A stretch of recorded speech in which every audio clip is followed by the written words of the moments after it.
Now let's say if you're given the graph of f of x, and it looks something like this. If that's f of x, what is the graph of f prime, the first derivative of f? How would you graph it? Well, for one thing, if you know the parent function, it can be easy to find f prime. For example, the parent function for this graph is x squared. So that's f of x. The derivative of x squared is 2x. And so we should have the derivative is basically a linear function with a slope of 2. So it looks something like that. Now, let's analyze the slope of f, because the derivative gives you the slope at any point x. On the left side, notice that the function is decreasing, which means that the slope is negative. And at the origin, or when x is 0, we have a horizontal tangent line. So at that point, the slope is equal to 0. And on the right side, the function is increasing, so the slope is positive. We can see that at the origin, the y value of f prime is equal to 0. And on the left side of the graph, notice that the y values are negative because the slope is negative. And on the right side, because the slope is positive, the graph of f prime is above the x-axis. The y values are positive. So what you need to know, as you go from f to f prime, the slope of f becomes the y values of f prime. Now what about f double prime, the second derivative? How can we graph that particular function? Now if f prime is 2x, the derivative of 2x is simply 2. So we're going to have a horizontal line at 2. Now it makes sense because the slope of this line is constant. It's always increasing, and the slope is always positive 2. So therefore the y value of the derivative will always have a value of 2. So whenever you need to find the derivative of a function, the slope of that function becomes the y value of the derivative of that function. Let's move on to another example. So let's say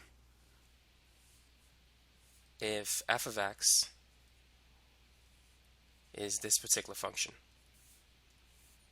Using this information, go ahead and sketch a graph for f prime and f double prime.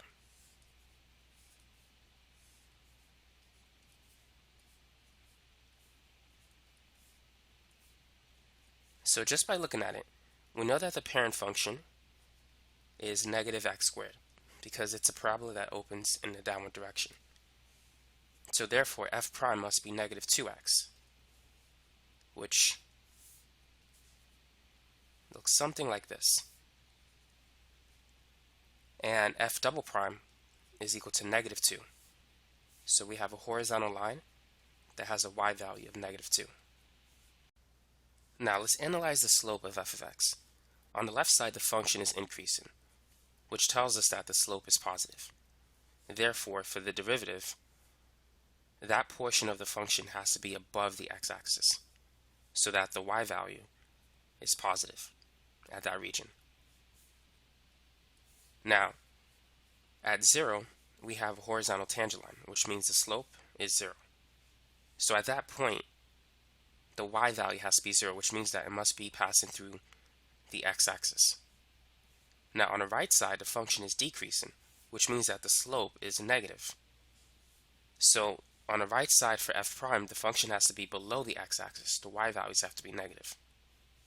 Now if we compare f prime and f double prime, for f prime the function is always decreasing, which means that the y value of f double prime must always be negative or below the x-axis, which we do see that.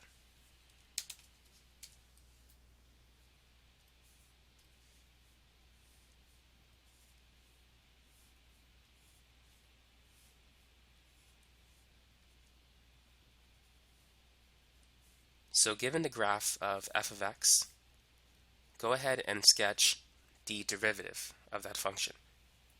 Find f prime and f double prime. Now the first thing that we should do is identify the function that we have. The parent function is x cubed. The derivative of x cubed is 3x squared. So therefore f prime is going to look something like this. It's going to be an upward parabola. And the derivative of 3x squared is 6x. So we're going to have a linear function with a very high slope. And now let's analyze it. So on the left side of the graph, the function is increasing, which means the slope is positive. And then we have a horizontal tangent line around 0, so the slope is 0. Then the function continues to increase, so the slope is positive. Notice that the slope is never negative. The function is never decreasing. And as you can see, f prime is never below the x-axis, it's always above it.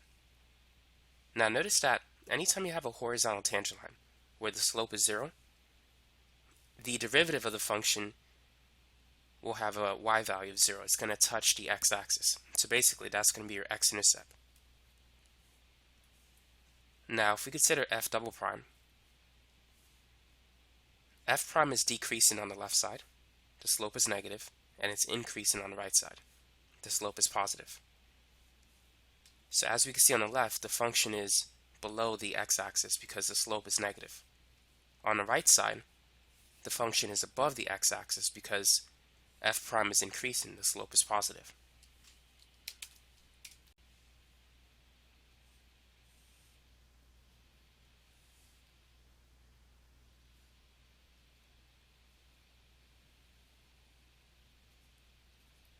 So let's say this is f of x.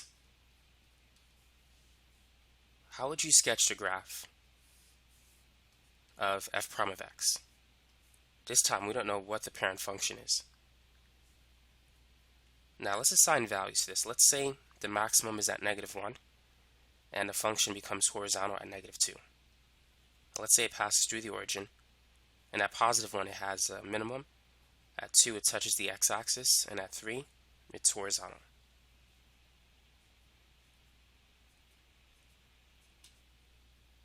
So the first thing I would do is identify where the slope is 0. Beyond -2 the slope is 0, and at -1 we have a horizontal tangent line. The slope is 0 there as well. And at +1 and beyond 3. So -2 and anything less than that, the y value of the derivative will be equal to 0.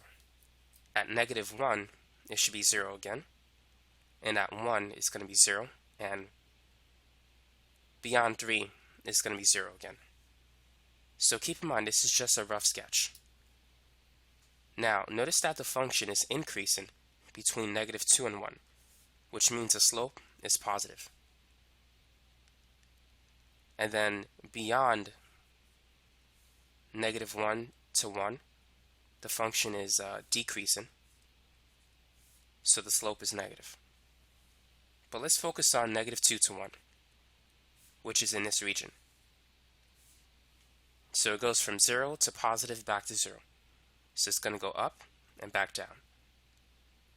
Now between -1 and 1, the slope changes from 0 and then it becomes negative back to 0. So it's going to decrease, it's going to be negative, and then it's going to go back to 0.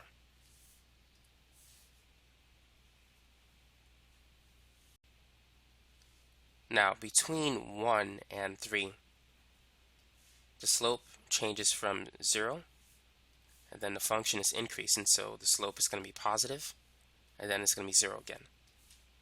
So it's going to look something like this, and then it stays zeros after that. So as you can see, just by looking at whether the function is increasing or decreasing, you can draw a nice rough sketch.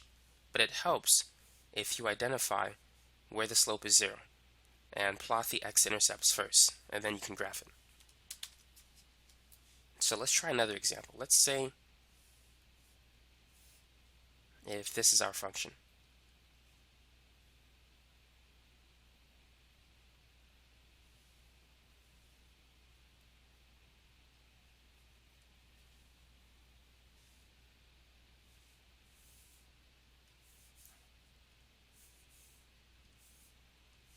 Let's start over.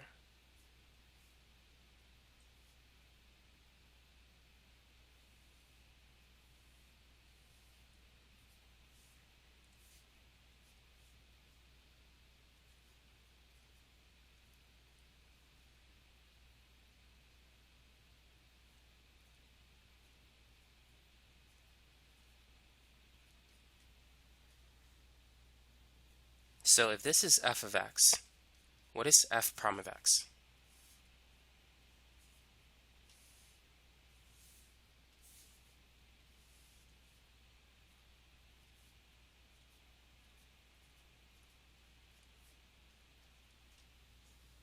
So let's identify where the slope is 0. So we have a slope of 0 in this region beyond -2. Between -1 and 1, the slope is 0. At 2, it's 0. And at 4, we have a horizontal tangent line.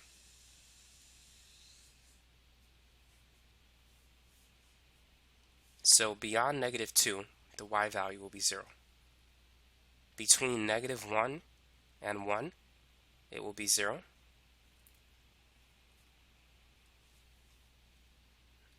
And at 2, it's going to be 0. And at 4, it's going to be 0 as well.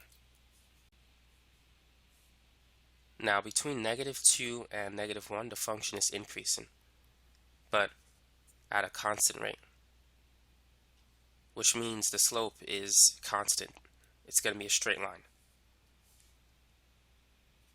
But notice that the derivative is discontinuous at this point, so we should probably put like an open circle, because the slope changes instantaneously from 0 to, let's say, +1. Whenever the slope changes instantaneously, that means that it's not differentiable at -2 and at -1. So for this graph, at that point, it doesn't connect. So we could put an open circle here as well. Now, notice that we have notice that it's not differentiable at x equals 1. The slope changes instantaneously from 0 to some negative value.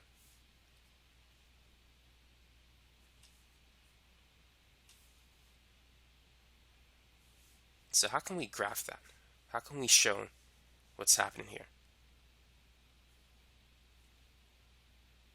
Notice that the slope changes from a negative value and increases towards 0, which means that it's concave up.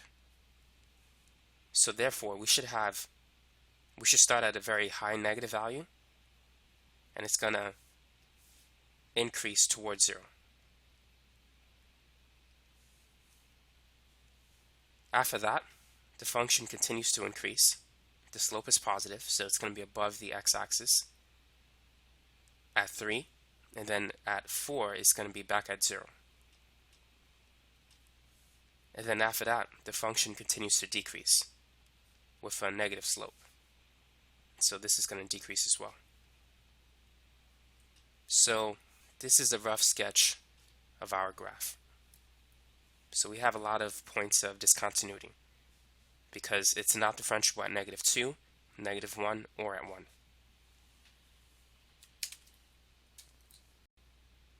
Now keep in mind, whenever the function is not differentiable at a particular point, that means that the derivative is not continuous at that point. So whenever the slope changes instantaneously from one value to another, then when you graph the derivative of the function, you're going to have some sort of jump discontinuity or some other type of discontinuity.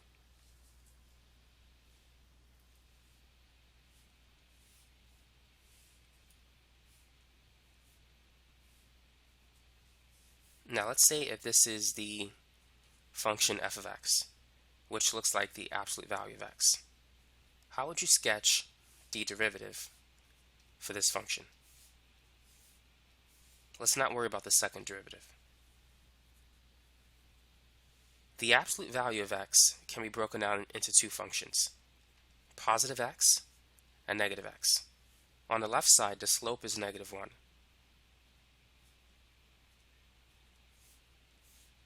And on the right side, the slope is +1, and it's constant. So we're going to have a horizontal line. So that's how you can graph the derivative of the absolute value function. So notice that even though the function is continuous at 0, it's not differentiable at 0 because the slope changes instantaneously from -1 to 1. It skips 0. So whenever the slope changes instantaneously, whenever you have a sharp turn will always cause the derivative to be discontinuous at that point. So as you can see, we have a jump discontinuity.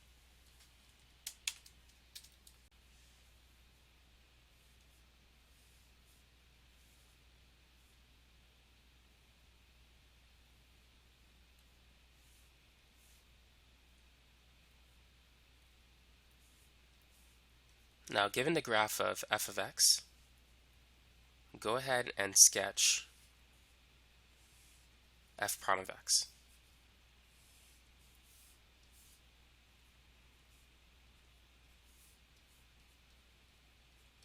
So how can we begin? What would you do in this problem? Now, if you notice, if you continue this function, this looks like a sine wave. So this graph is positive sine x. The derivative of sine is positive cosine x. Cosine starts from the top, and then it looks something like this. But we don't need the whole graph, just this portion. So that's the portion of the cosine graph that we need. Now let's see if it makes sense. So first, let's identify where the slope is 0. So we have a horizontal tangent line at these 2 points. And as you can see, it touches the x-axis at those 2 points. So whenever the slope is 0, the y value has to be 0. Now, as we can see from, let's call this -1. If it's sine, it's really like pi over 2, but let's just use 1 and -1, just to keep things simple. Between -1 and 1, the function is increasing. And we can see that the derivative is above the function for the derivative is above the x-axis. Now, between -2 and -1, the function is decreasing. And as we can see, it's below the x-axis. And from 1 to 2, it's decreasing as well. And it's below the x-axis. So as we can see, it makes sense. These functions agree with each other.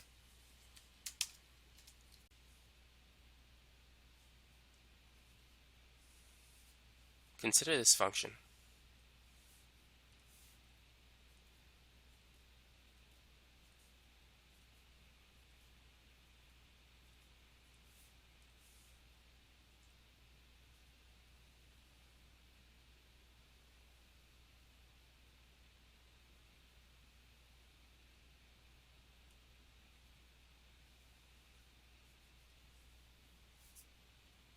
Let's say this is 5, and this value is -4.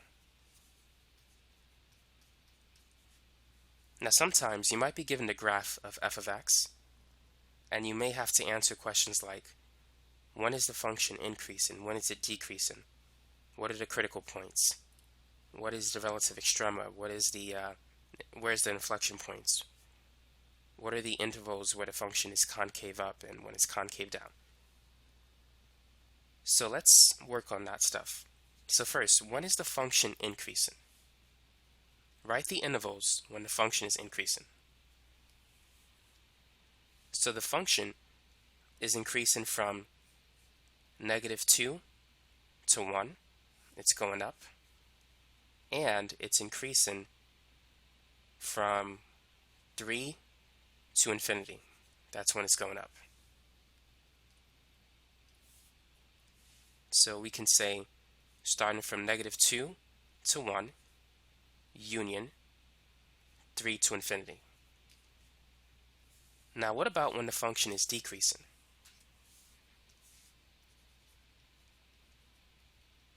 when is it decreasing? So starting from -4, it's decreasing from -4 to -2. And from 1 to 3, it's also decreasing. So we could say -4 to -2, union 1 to 3.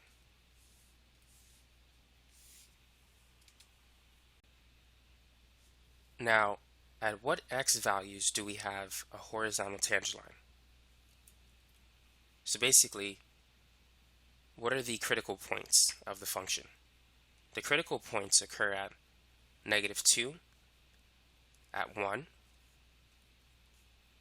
3, and also -4. So those are the critical points. That's where we have a horizontal tangent line. Now identify the relative extrema.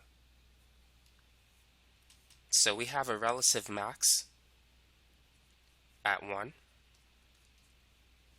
and a relative min at x equals 3, another relative or local minimum value at x equals -2, and we can't really say anything about -4 because it appears as if the function is horizontal at this point. If it was decreasing, then -4 would be a local max, but we can't really say anything. It appears to be horizontal. Now, when is the function concave up and when is it concave down? Whenever you have an upward U shape, it's concave up, and it's concave down when it looks like this. So to find the intervals where it's concave up, look for the upward U-shape portion of the graphs. So notice that from -3 to 1, it's concave up, and it's also concave up from 2. This appears to infinity. It doesn't appear to change direction like this, so we could say it's concave up for the remaining portion of the graph. So it's concave up starting at -3 to -1, union 1 to infinity. Now, when is it concave down?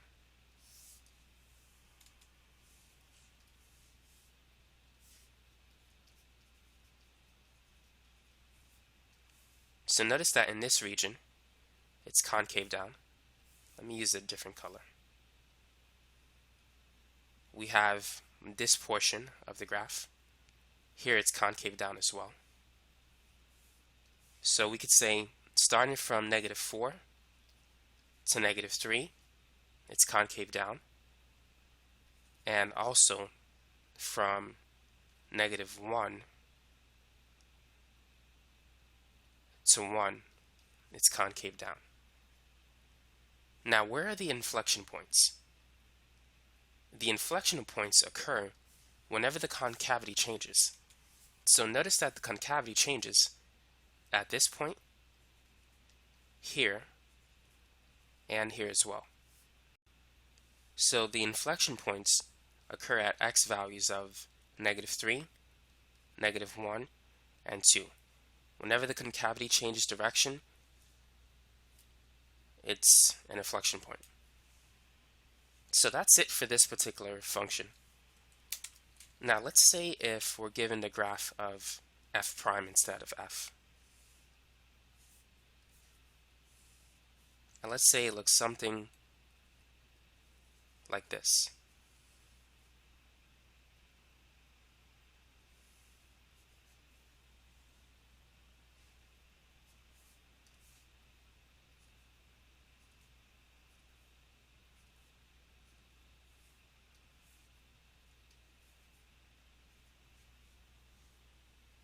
So if this is the first derivative, when is the function increasing? When is it decreasing? When is it concave up, concave down? Everything. So let's take it one at a time. Let's start with the intervals where the function, that is f of x, not f prime, when it's increasing. So f is increasing when the first derivative is positive, meaning that it's above the x-axis. So the function is increasing in this region and in this region because f prime is above the x-axis. So it's increasing between -1 and 1, union, and then starting from 3 to infinity. Now what about when the function is decreasing? So the opposite is true. The function is decreasing whenever the first derivative is negative, meaning when it's below the x-axis, so in this region. So therefore we could say it's decreasing starting from, well, I guess eventually this could go past the x-axis if it continues to go up. So let's say it touches the x-axis at -3. So it's decreasing between -3 to -1, union 1 to 3. That's when it's below the x-axis.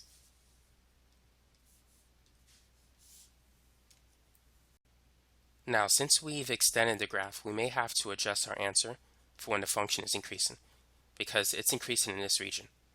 So it's increasing from -infinity to -3 because it's above the x-axis, union -1 to 1, and also 3 to infinity.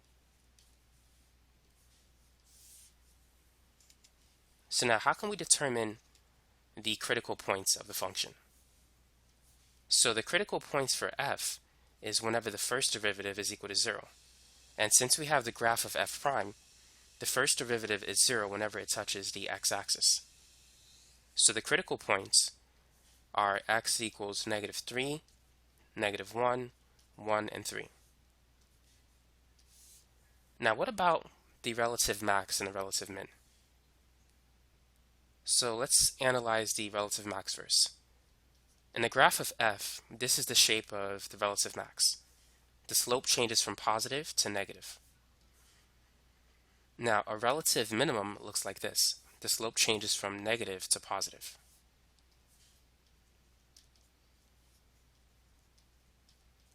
So let's analyze the critical points, -3, -1, 1, and 2. Not 2, but 1 and 3. At -3, going from left to right, the slope, which is the sine of the first derivative, it changes from positive to negative. Keep in mind, the y value of f prime is the slope for f.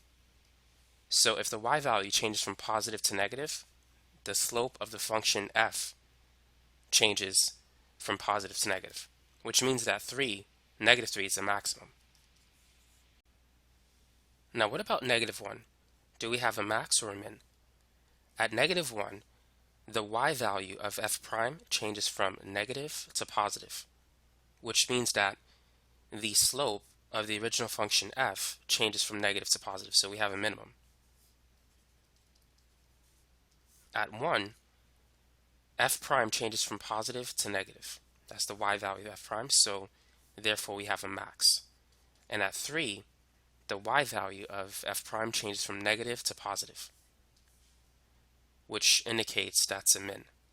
So that's how you can identify the maximums and minimums if you're given the graph of f prime. They're located on the x-axis, and if the y value changes from positive to negative, it's a maximum. And if the y value changes from negative to positive, then the function f has a minimum at that x value.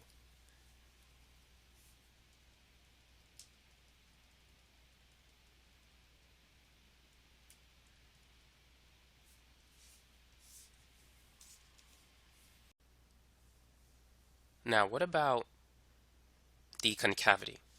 When is it concave up? And when is it concave down?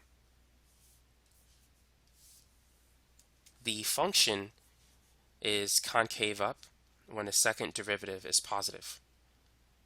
And it's concave up when the first derivative is increasing. Keep in mind the second derivative is the slope of the first derivative. So when f prime is increasing, the slope is positive, which means that f double prime is positive. So the function f prime is increasing here and here. So that's when it's concave up. So it's concave up from -2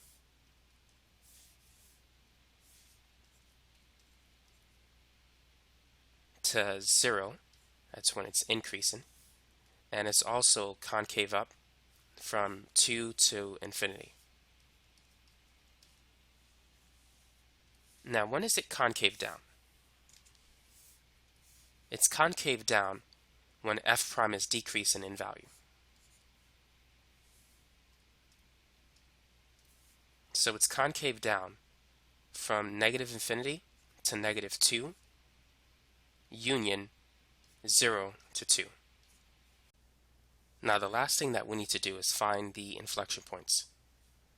Now I'm going to highlight in yellow when it's concave down. So it's concave down when it's decreasing. And it's also concave down in this region. In blue, I'm going to highlight when it's concave up. It's concave up when f prime is increasing, which is in this region. So as we can see, the concavity changes at negative 2, at 0, and at x equals 2. So therefore, those are the inflection points. So that is it for this video. Hopefully you found it to be useful. Thanks for watching and have a great day.